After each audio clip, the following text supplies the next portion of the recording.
Hello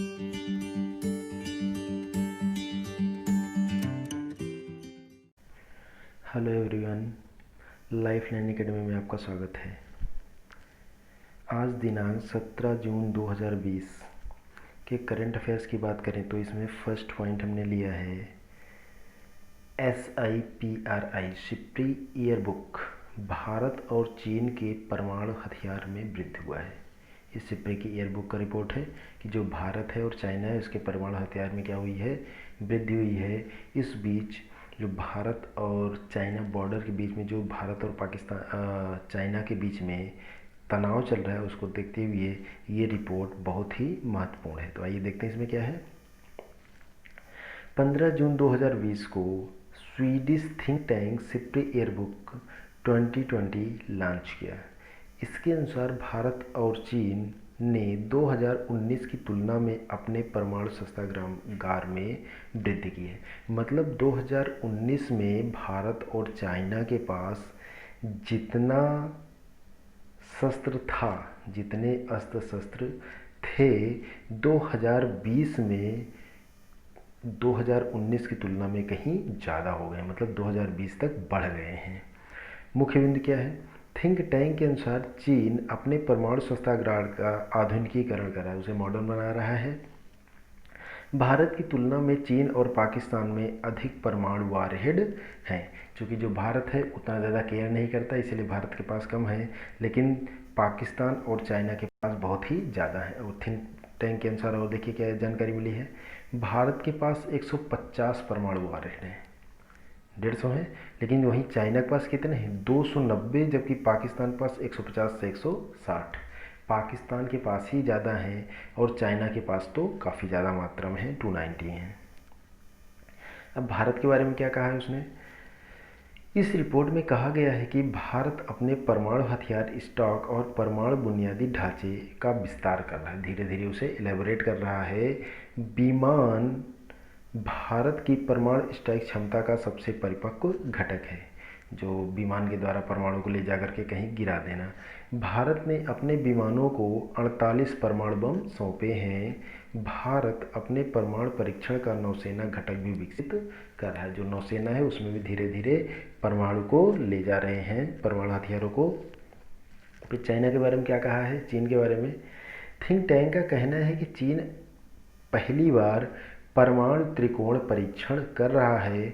इसने नई सी based मिसाइलें और परमाणु सक्षम विमान तैयार किए हैं। चीन ने अपनी जमीन और समुद्र आधारित बैलिस्टिक मिसाइलों को संचालित करने के लिए 240 से अधिक वारहेड को सौंपा है। 240 ज़्यादा वारहेड तैयार कर रखे हैं। साथ ही चीन ने अपनी आत्मरक्षा के लिए परमाणु नीति अपनाई है, मतलब कि अपनी सुरक्षा के लिए वो परमाणु हथियार का भी उपयोग कर सकता है। जबकि इंडिया की पॉलिसी है कि पहले किसी के ऊपर अटैक नहीं करेगा।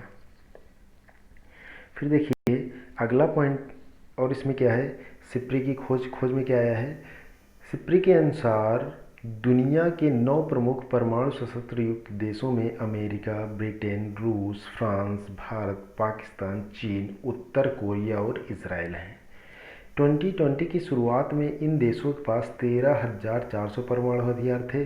इनमें से 3,720 परमाणु हथियारों को वर्तमान में तैनात किया गया है और 1,800 को उच्च परिचालन चेतावनी में रखा गया है। मीन्स इमरजेंसी पड़ने पर, ज़रूरत पड़ने पर तुरंत ये काम करेंगे। अब देखिए एक अलग जानकारी है आपके पास, आपके लिए। अकेले अमेरिका और रूस के पास दुनिया के 90% परमाणु हथियार हैं।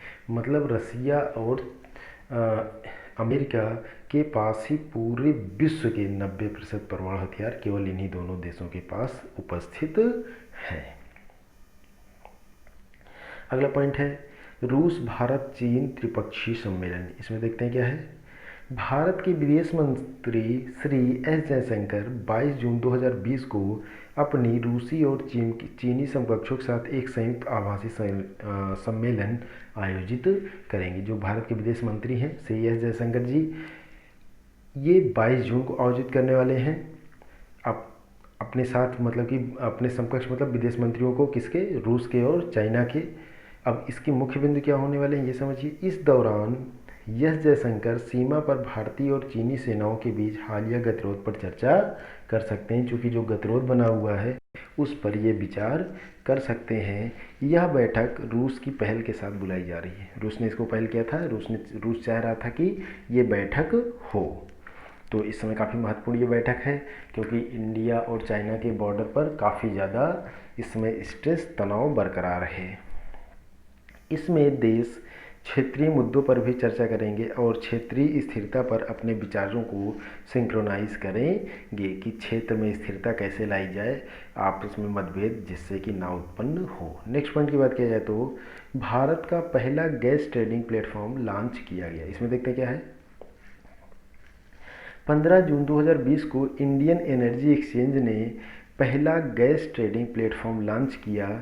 इस प्लेटफॉर्म का उद्घाटन पेट्रोलियम और प्राकृतिक गैस मंत्री धर्मेंद्र प्रधान ने किया। कह दिया जाए कि गैस ट्रेडिंग प्लेटफॉर्म सबसे पहले किसने लॉन्च किया, तो लॉन्च किया है किसने, पेट्रोलियम और प्राकृतिक गैस मंत्री, नाम क्या है, धर्मेंद्र प्रधान। क्लियर हो रहा है। अब मुख्य बिंदु की बात किया जाए तो Indian gas exchange online gas trading platform Indian energy exchange की सहायक कंपनी के रूप में कार्य करेगा और इसे जुलाई 2020 में लॉन्च किया जाएगा। कब लॉन्च किया जाएगा, जुलाई 2020 में। यह प्राकृतिक गैस की भौतिक डिलीवरी के लिए पहला ऑनलाइन गैस ट्रेडिंग प्लेटफॉर्म होगा, पहला प्लेटफॉर्म होगा।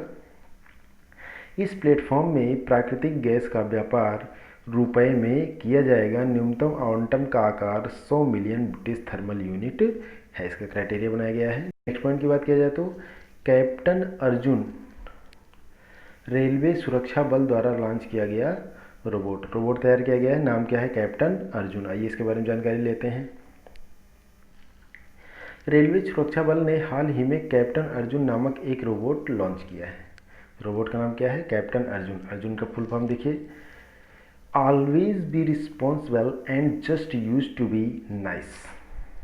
इसका मुख्य बिंदु है रोबोट कैप्टन अर्जुन को रेलवे स्टेशनों पर स्क्रीनिंग और निगरानी को तेज करने के लिए लॉन्च किया गया है। जो स्क्रीनिंग की जाती है, मेडिकल जो चेकअप किया जाता है, उसके लिए किया गया है। इसे सेंट्रल रेलवे के तहत संचालित रेलवे सुरक्षा बल द्वारा लॉन्च किया गया है। जो रेलवे की सुरक्षा बल है उन्होंने लॉन्च किया। रोबोट के बारे में थोड़ी जानकारी ले लेते हैं। ट्रेनों पर चढ़ने के दौरान यह रोबोट यात्रियों की स्क्रीनिंग करेगा, यात्रियों का टेम्परेचर चेक करेगा। यह असामाजिक तत्वों पर भी नज़र रखेगा। जो अवैधानिक काम हो रहे हैं, जो इलीगल काम हो रहे हैं, उन सब पर भी ये रोबोट अपना ध्यान देगा। नेक्स्ट पॉइंट की बात की जाए तो महानदी में जलमग्न 500 साल पुराना मंदिर मिला है। ध्यान दीजिए, कितने साल पुराना, 500 साल पुराना मंदिर मिला है। इसमें देखते हैं क्या है। पुरातत्व सर्वेक्षण टीम ने हाल ही में दावा किया कि महानदी के पानी में डूबा एक 500 साल पुराना मंदिर खोज किया गया है। महानदी, यह नदी उड़ीसा और छत्तीसगढ़ से होकर बहती है। कहाँ बहती है, उड़ीसा और छत्तीसगढ़ से होकर बहती है। प्रसिद्ध हीराकुंड बांध इसी नदी पर स्थित है। इस नदी में 500 साल पुराना मंदिर मिला है, एक तो ये जानकारी मिली। फिर महानदी कहाँ पर बहती है, उड़ीसा और छत्तीसगढ़ में होकर बहती है। हीराकुंड बांध किस नदी पर स्थित है, महानदी पर स्थित है। हीराकुंड बांध दुनिया का सबसे बड़ा मिट्टी का बांध है। जानकारी की बात मिली, दुनिया का सबसे बड़ा और किसका बना हुआ, मिट्टी से बना हुआ बांध है। अब आज के करंट अफेयर में कुछ छोटे छोटे पॉइंट्स हमने लिए हैं। पहला पॉइंट क्या है, राष्ट्रीय करंट अफेयर्स में आईसीएमआर ने आरटीपीसीआर टेस्ट के साथ संयोजन में कोविड-19 के निदान के लिए रैपिड एंटीजन टेस्ट किट के उपयोग की सिफारिश की है। ये आईसीएमआर ने, जो भारत की मेडिकल संस्था को कंट्रोल करता है, उसने ये सिफारिश की है। नेक्स्ट पॉइंट की बात की जाए तो कोविड-19 international film festival Odisha short film Martyapura re Jamaraja ने जीता स्पेशल जूरी अवार्ड जीता है। आर्थिक करंट अफेयर्स की बात करें तो भारतीय गैस एक्सचेंज आईजीएक्स पहला देशव्यापी ऑनलाइन डिलीवरी आधारित मैप ट्रेडिंग प्लेटफॉर्म लॉन्च किया। अभी ऊपर हमने डिटेल में इसके बारे में डिस्कस कर लिया है। नेक्स्ट पॉइंट की बात करें तो मई 2020 में WPI आधारित मुद्रास्फीति -3.21% रही। बिल्कुल। नेक्स्ट पॉइंट की बात की जाए तो मई 2020 में निर्यात 36.47% घटकर 19.05 अरब डॉलर रहा। व्यापार घाटा 3.15 अरब डॉलर तक गिर गया है, कमी आ गई है। नेक्स्ट पॉइंट की बात की जाए तो सीबीआईसी केंद्रीय अप्रत्यक्ष कर और सीमा शुल्क बोर्ड ने आंतरिक फाइल हैंडलिंग को स्वचालित करने के लिए ई ऑफिस की शुरुआत किया है। सीबीआईसी ने किया है ताकि लगातार काम चलता रहे। नेक्स्ट पॉइंट की बात किया जाए तो निर्मला सीतारमण ने एमएसएमई सूक्ष्म लघु एवं मध्यम उद्योग की मदद के लिए ECLGS emergency credit line guarantee scheme के सुगम क्रियान्वयन के लिए निजी बैंकों और एनबीएफसी के साथ बैठक की है। वित्त मंत्री हैं निर्मला सीतारमण जी, इन्होंने बैठक किया है। नेक्स्ट पॉइंट की बात किया जाए तो एयरटेल पेमेंट बैंक ने एमएसएमई के कार्यबल के लिए सुरक्षा वेतन खाता शुरू किया। एयरटेल पेमेंट बैंक का ये नया निर्णय है, नई स्कीम आई है। नेक्स्ट पॉइंट की बात किया जाए तो मारुति सुजुकी इंडिया ने आल्टो 2019 टू 2020 में लगातार 16वें साल देश की सबसे ज़्यादा बिकने वाली मॉडल बनी है। 16 साल से लगातार पूरे देश में सबसे ज़्यादा बिकने वाली गाड़ी मारुति सुजुकी आल्टो है। मारुति आल्टो जिसे कहते हैं, या आल्टो ही केवल नाम से बोल देते हैं हम लोग। तो ये सबसे ज़्यादा बिकने वाली गाड़ी है और लगातार 16वें साल, 15 साल से इस बार 16 साल हो गया, ये कंटिन्यूअस पूरे साल भर में सब ज़्यादा बिकने वाली गाड़ी है। नेक्स्ट पॉइंट की बात किया जाए तो बाइट डांस ने भारत में अपने वीगो वीडियो और वीगो लाइट ऐप को बंद कर दिया है। आप ये सोशल नेटवर्किंग के लिए ऐप था वीगो वीडियो और वीगो लाइट ऐप, इसको इन्होंने क्या किया है, बंद कर दिया भारत में। अंतर्राष्ट्रीय करंट अफेयर्स की बात करें तो इसमें क्या है, भारत संस्थापक सदस्य के रूप में आर्टिफिशियल इंटेलिजेंस पर वैश्विक भागीदारी में शामिल हो गया है।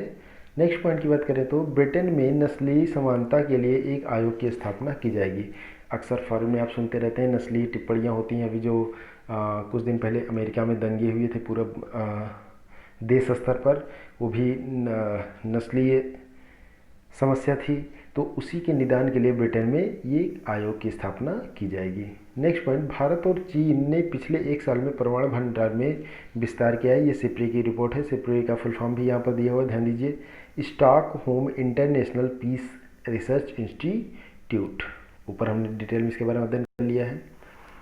विश्व बुजुर्ग व्यवहार जागरूकता दिवस कब मनाया गया, 15 जून को।